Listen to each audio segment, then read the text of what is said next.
Hello little ones, let's read out today's stories.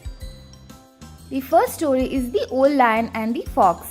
Once an old lion living in the forest grew very sick and was unable to hunt. He then thought of a wicked plan to find food. He spread the word that he was ill and will remain in his cave. He then went back to his cave and waited at the entrance. Many animals went to the cave to inquire about the lion's health. The lion invited them inside and killed them. One day the lion saw a fox waiting outside the cave. "You should come inside and pay me your respects," said the lion to the fox. "My lord, I see many animals' footprints going into the cave, but none coming outside." "I will not step inside the cave," replied the cunning fox. The fox went back to the forest and warned the other animals about the lion. The moral of the story is, be alert to your surroundings. The next story, The Jealous Donkey. There was once a farmer who had a dog and a donkey. The dog used to guard his property and the donkey used to ferry goods for the farmer. The farmer was fond of his dog. Whenever he came home from work, the dog would jump on his lap and bark happily. The farmer would pet the dog affectionately. The donkey grew jealous because the farmer never pampered him. So the next day he decided to behave like a dog. When the farmer came home from work, he ran up to him and tried jumping onto his lap. The donkey even licked the face of his master and brayed loudly. The farmer was surprised by the odd behavior. He pushed the donkey away and started beating him with a stick. The donkey ran back to the stable and never behaved like a dog again. The moral of the story is, jealousy makes a fool of a person.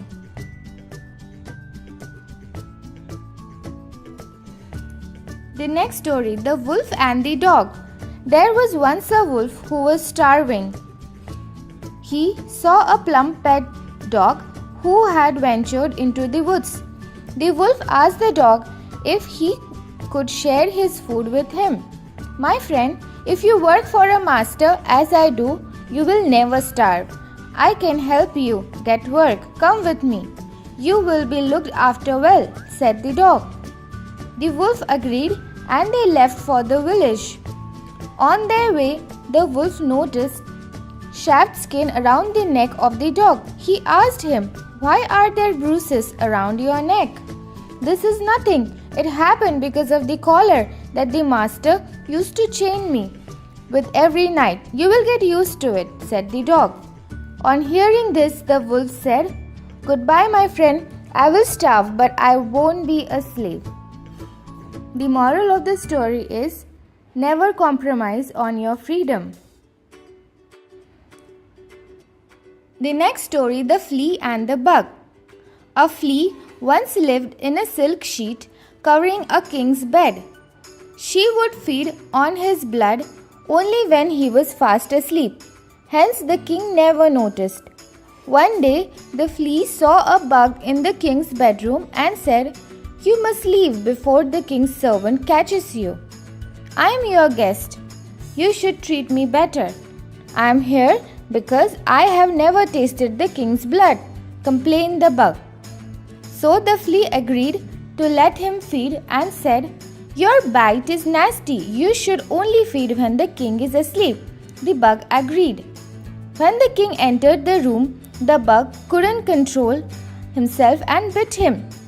The king noticed the bite and asked his servants to search the bed.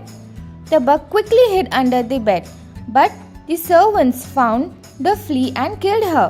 The moral is, one should not trust strangers and their false promises.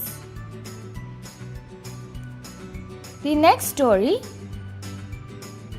The Elephant and the Sparrows. Two sparrows built a nest on a branch and a female sparrow laid eggs in it. One hot summer, an elephant went mad and rammed into their tree. The sparrows managed to fly, but the eggs fell to the ground and shattered. The sparrows cried and sought the help of their friend, the woodpecker. The woodpecker said, I know a frog and a fly who could help. The frog explained his plan. The fly will buzz in the elephant's ear to annoy him. Then the woodpecker will turn him blind by pecking at his eyes.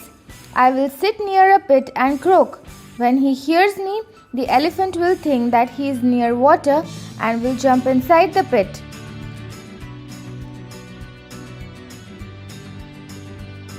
All of them agreed to the plan.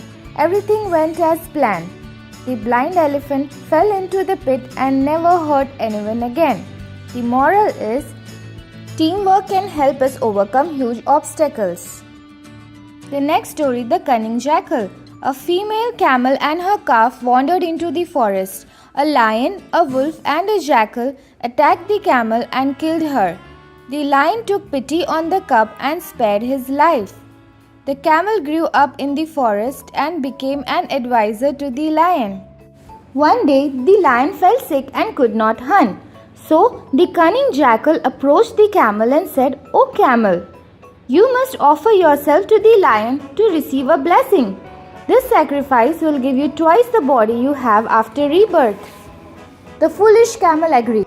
He went to the lion and offered himself. The lion killed the camel. The cunning jackal said to the lion, "You must take a bath and worship the gods before eating the camel so that you will be blessed in your next life." The lion liked the suggestion and went to take a bath.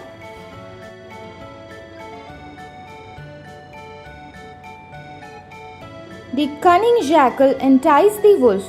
"You can take a bite of the camel meat if you want. I will not say anything to the lion." The greedy wolf sunk his teeth in the camel's body. When the camel returned, the cunning jackal shouted, "I warned you not to touch the camel, but you didn't listen." The lion was furious with the wolf. Terrified, the wolf ran away. Suddenly, a big caravan of camels was passing through the forest. The jackal said, "Oh master, this caravan is led by the god of death. Surely he must be angry with you for killing the camel in an ill-timely manner. You should run away and hide." The jackal laughed when the lion ran for his life. He ate the camel all by himself. The moral is, we must leave the company of the wicked. See you in the next video.